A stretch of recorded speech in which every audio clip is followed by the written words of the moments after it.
नमस्कार। RRB group D की preparation कर रहे सभी स्टूडेंट्स का हमारे स्टडी बुक एमसीक्यू पर स्वागत है। आज के इस क्लास में हम रेलवे ग्रुप डी एग्जाम के लिए 25 मोस्ट एक्सपेक्टेड क्वेश्चन करेंगे। ये सभी प्रश्न जीके एवं जीएस से संबंधित है। हम प्रत्येक प्रश्नों को डिटेल में डिस्कशन करेंगे जिससे कि आपके आने वाले ग्रुप डी एग्जाम के लिए काफी बेनिफिशियल रहेगा। तो चलिए शुरुआत करते हैं। आज का पहला प्रश्न है, रक्त का शुद्धिकरण किसके द्वारा होता है? ऑप्शन है फेफड़ा, किडनी, लीवर, अमाशय।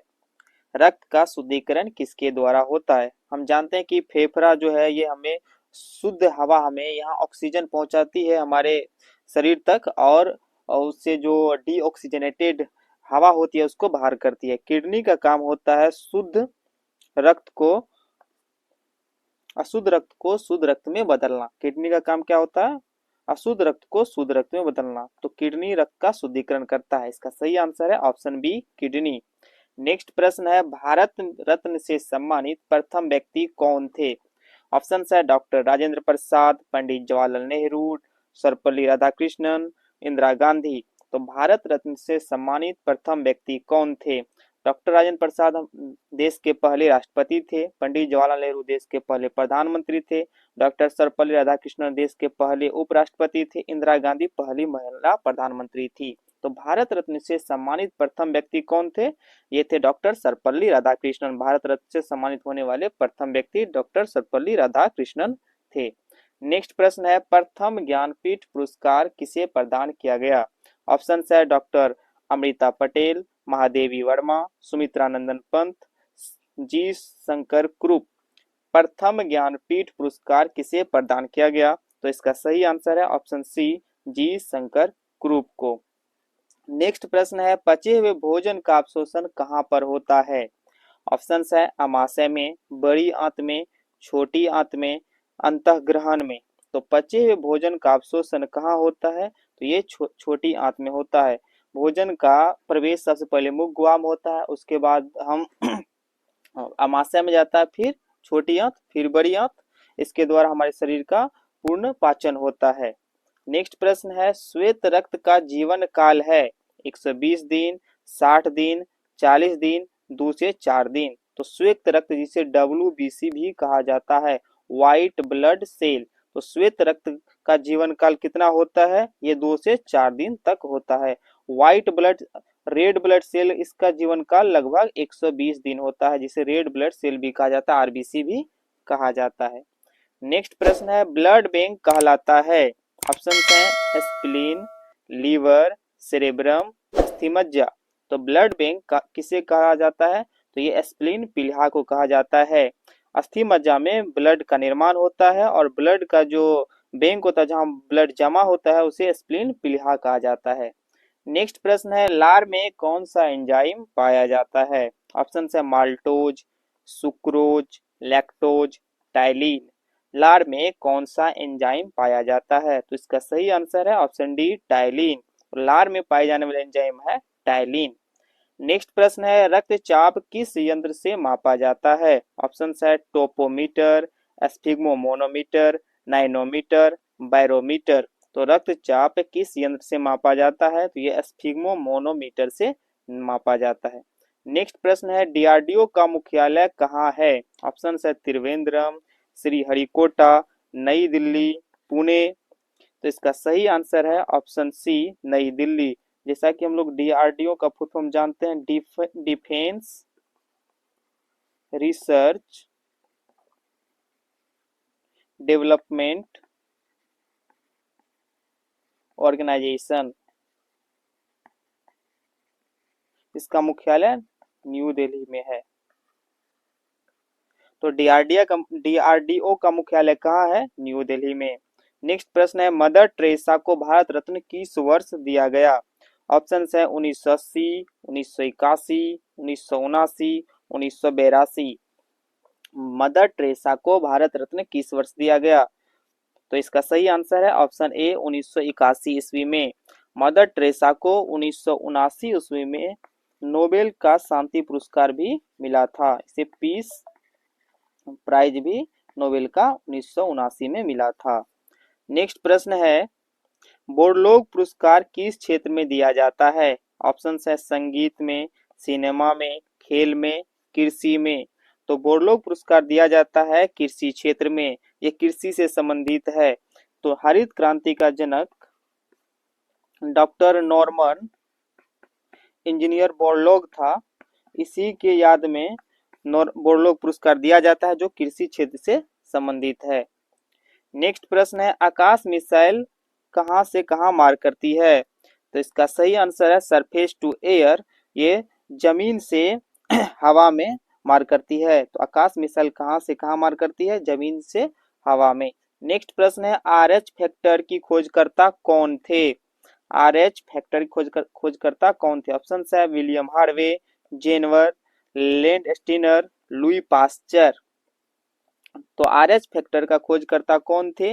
Land Steiner. इसका सही आंसर है ऑप्शन सी, लैंड स्टीनर एवं वीनर। तो इसका खोज 1940 ईस्वी में किया गया था। RH फैक्टर ये पहली बार किस में पाया गया था? तो एक बंदर में पाया गया था। तो RH फैक्टर की खोजकर्ता कौन थे? Land Steiner. नेक्स्ट प्रश्न है, शरीर की सबसे बड़ी ग्रंथि कौन सी है? ऑप्शन है हाइपोथैलेमस ग्रंथि, यकृत ग्रंथि, पिट्यूटरी ग्रंथि, थोराइड ग्रंथि। तो इसका सही आंसर है ऑप्शन डी, ऑप्शन बी सही इसका आंसर है। डी यहाँ पर गलत लग गया है। तो शरीर का सबसे बड़ी ग्रंथि कौन सी है? यकृत। यकृत को शरीर का सबसे बड़ा ग्रंथि कहा जाता है, जिसे लीवर भी कहा जाता है। नेक्स्ट प्रश्न है, भारत का सर्वोच्च सम्मान कौन सा है? ऑप्शन है परमवीर चक्र, पद्मश्री, भारत रत्न, पद्म विभूषण। तो भारत का सर्वोच्च सम्मान कौन सा है? तो ये डी है। इसका सही आंसर ऑप्शन सी है, भारत रत्न। इसका डी गलत लग गया है। तो भारत का सर्वोच्च सम्मान कौन सा है? भारत रत्न। भारत रत्न के नीचे आता है पद्म विभूषण, उसके नीचे आता है विभूषण, और उसके नीचे आता है पद्मश्री। तो ये चारों भारत में दिए जाने वाले चार सबसे अहम पुरस्कार है। जो सबसे सर्वोच्च पुरस्कार होता है वो भारत रत्न होता है, उसके नीचे पद्म विभूषण, उसके नीचे विभूषण, उसके नीचे पद्मश्री। तो नेक्स्ट प्रश्न है, अस्त्र मिसाइल कहां से कहां मार करती है? ऑप्शन है पृथ्वी से पृथ्वी पर, पृथ्वी से हवा में, पृथ्वी हवा से हवा में, हवा से पृथ्वी पर। इसका सही आंसर है हवा से पृथ्वी पर। तो अस्त्र मिसाइल कहां से कहां मार करती है? हवा से पृथ्वी पर। नेक्स्ट प्रश्न है, शरीर में अमीनो अम्ल की संख्या होती है? ऑप्शन है 14, 18, 20, 24। तो शरीर में अमीनो अम्ल की कुल संख्या 20 होती है। तो इसका सही आंसर है ऑप्शन 20। नेक्स्ट प्रश्न है, टिबिया नामक हड्डी पाई जाती है? ऑप्शन है पैर में, बाह में, गर्दन में, इनमें से कोई नहीं। तो टिबिया नामक हड्डी कहाँ पाई जाती है? तो ये पैर में पाई जाती है। तो इसका सही आंसर है ऑप्शन ए। शरीर में क्रोमोसोम की संख्या कितनी होती है? ऑप्शन है 42, 46, 48, 52। तो शरीर में कुल क्रोमोसोम की संख्या 23 जोड़ा होता है, जो कि 46 के बराबर है। तो इसका सही आंसर है ऑप्शन बी, 46। नेक्स्ट प्रश्न है, मनुष्य में सौंदर्य का अध्ययन कहलाता है? ऑप्शन है यूजेनिक्स, पोमोलॉजी, कैलोलॉजी, एनाटॉमी। तो मनुष्य के सौंदर्य का अध्ययन क्या कहलाता है? ये कैलोलॉजी कहलाता है। इसका ऑप्शन सी सही आंसर है। नेक्स्ट प्रश्न है, सामान्य मनुष्य का रक्तचाप कितना होता है? 180/80 मिमी, 120/30 मिमी, 120/60 मिमी, 120/40 मिमी। तो मनुष्य का रक्तचाप कितना होता है? इसका सही आंसर है 120/80 मिमी। इसका ए सही आंसर है। नेक्स्ट प्रश्न है, ग्रैमी पुरस्कार प्राप्त करने वाले प्रथम भारतीय कौन थे?